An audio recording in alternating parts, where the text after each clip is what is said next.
Mike. Welcome to this interview process. And as we've done with all of our writers, we want to get to know a little bit about everybody so that our readers have a sense of who you are and where you're coming from and what your thought processes are and that kind of thing. So why don't we just start a little bit about where you're from and what you're doing right now? Sure. Yeah. So my name is Lucas Holtvluwer. I'm I would say part-time journalist living here in the Niagara region, Southern Ontario. And what I'm doing right now, well, my full-time job, I work in part of a small business in construction supply. We do doors, hardware, frames, all that sort of thing in the supply side. Been involved there for about 6 months, but previous to that, spent about 2 years at Post Millennial outlet you might be familiar with, maybe Canadian outlet, and did a whole bunch of writing there, editing job. Kind of just started from the bottom there with them as they grew the business. Got very involved in that process, and I just kind of worked for free, wrote for free for a while, and then they liked what I did, and then they kind of brought me on board for a while. So what got And you then what got you interested in the world of writing and journalism? Well, I guess I should back up even farther than that. So previous to that, out of high school, I spent a year in Ottawa, and I got involved in politics off the bat there. And so I spent a year in Parliament Hill and worked in an MP's office, and kind of got immersed in the whole political life there. Okay. And then so I did that for a year, and I thought, well, okay, well, about 19, should probably get some sort of education before I actually delve into a career of sorts. So then came back home to Niagara and went to Niagara College. I did a 2-year sales and marketing diploma there. And then, in the meantime, I'm still very interested in politics at first, and then just more culture and writing and news in general. I mean, that all kind of goes together, sort of. And I'd always liked writing in high school. I'd liked doing essays, was a fan of English, history, that sort of thing. So it's kind of naturally appealed to me that way. So I thought, oh, hey, it's a good way to stay in the know and have a good knowledge of what the news is going on if you're writing about it. So then I got involved with the Post Millennial. I met them through my work in Ottawa, and then the rest is history from there. The rest is history at your young age. So the world of journalism has certainly changed, right? We can engage as writers and journalists from our desktop computers, which kind of extends into the whole world of social media, and which has really become a bit of a freak show, in terms of the battlegrounds that are happening out there. So at your age, and as somebody who's done some serious writing and some serious articles with some serious research so far, what goes through your mind when you think about putting a story together in the whole world of social media and how people might react to your stories?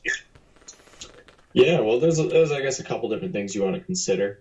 I mean, obviously, a lot of people just see the title and or the picture and on social media and then just react to that. So, I mean, as a writer, sometimes that's out of your control. Typically, Yeah. is. So, I mean, you can just hope the editor does a good job with that. But in my editing experience, you want to be accurate with how you title stuff, and it's all a balance, right? Like, you want to make it interesting so it kind of hooks the people that they want to, click on it and find out more about the story. But also, you don't want to be misleading or spread fake news or anything like that at all. So I think you have to be careful in how you do it. But yeah, I mean, writing in the age of social media, it's tricky because most people, even if they click on your story and read it, I mean, they'll probably get 2-3 paragraphs in, and then if nothing catches their eye, they're boom on to the next thing, and you lost them. So you learn to kind of write a good hook at the beginning and try to get people interested. Again, you have to do that in an honest fashion, but it's about tailoring your content to where it's going to go. So you got to keep your reader in mind that way. So yeah, I mean, social media in general, it's just hot button issues. It's really quick reactions. So for myself as a writer, I mean, it's not a good place. Well, it is and it isn't in terms of gauging how people are reacting to your stuff. Yeah. But also, you don't want to take it too seriously because there's always an element of people who just have to spread negativity, or even on the opposite side, like just constant praise, or like, oh yeah, this is real, like I guess you would say maybe red meat stuff for the base of whatever You're the right. news readership is. Like you wanna kind of balance that and do a good job of presenting a substantive report, a substantive article. But yeah, also knowing your readership. So Mhm. it's yeah, I keep going back to this word balance, but it really is a balance Yeah. of staying honest, but also keeping people interested. So one of the things that's going to happen as a writer, as you begin to develop your profile and your notoriety, I guess, if you will, or your reputation, a lot of people are going to put their trust in you, and they're going to want you to consider writing, stories that they believe are important. So, what kind of a process do you see yourself going through when, if somebody wants to pitch you on a story idea, saying, "Hey, you got to take a look at this. I like what you're doing over here, and I like the way you wrote this, or I like the way you approach that." What kind of a process do you see yourself going through in order to vet a story yourself?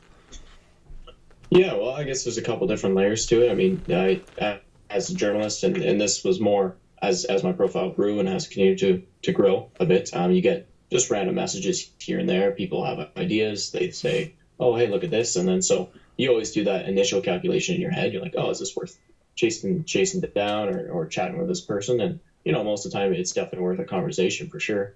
So yeah, I'll have an initial conversation and then see if this person, isn't some crazy lunatic who's always running stories around and Yeah. always wants to get in the media. And then if there's some substance to it, then you explore it further, and then you have a more fulsome conversation with them, maybe over the phone instead of just on Messenger or something. And then I would look to get some supportive documents if there's some sort of legality involved with it, or you're just looking for evidence for proof, email chains, text messages.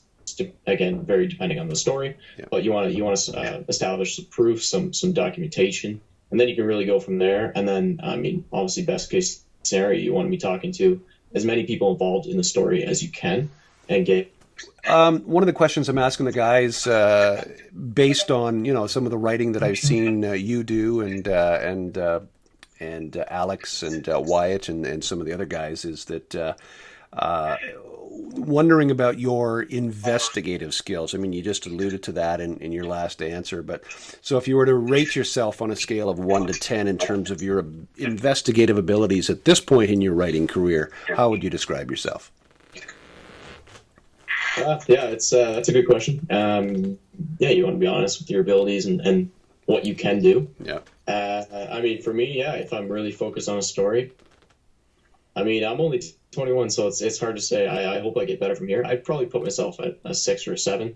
I think I try to do my best to find out what's actually happened and what the facts are, and to lay those out, Mhm. and to do enough research on that front.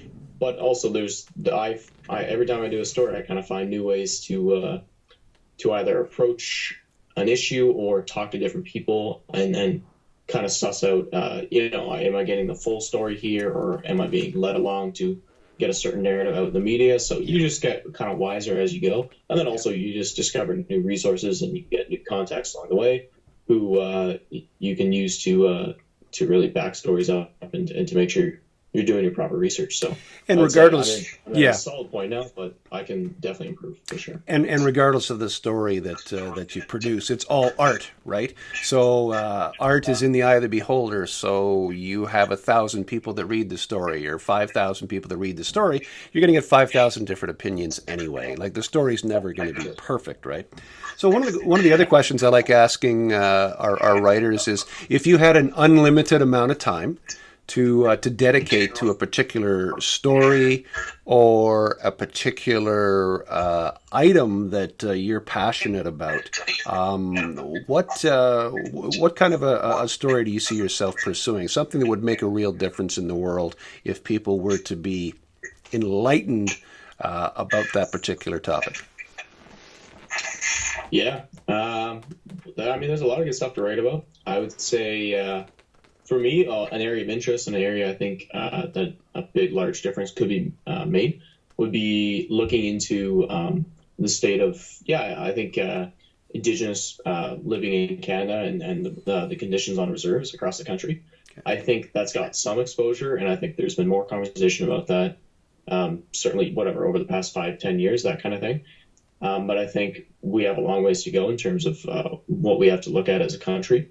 And I think if more people were made aware of some of these very poor, living conditions, third world often on reserves, and then we could have a real conversation, not just about reconciliation, which is important, but also about moving that forward and finding some actual solutions. So I think there's a ton of stories to cover there. I've covered a bunch before already, but there's a lot of issues from corruption and just lack of resources because of that corruption, and then restructuring the Indian Act.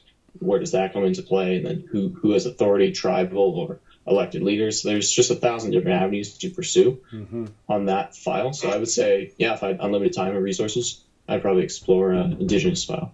So you'd like to make a difference in that part of Canada?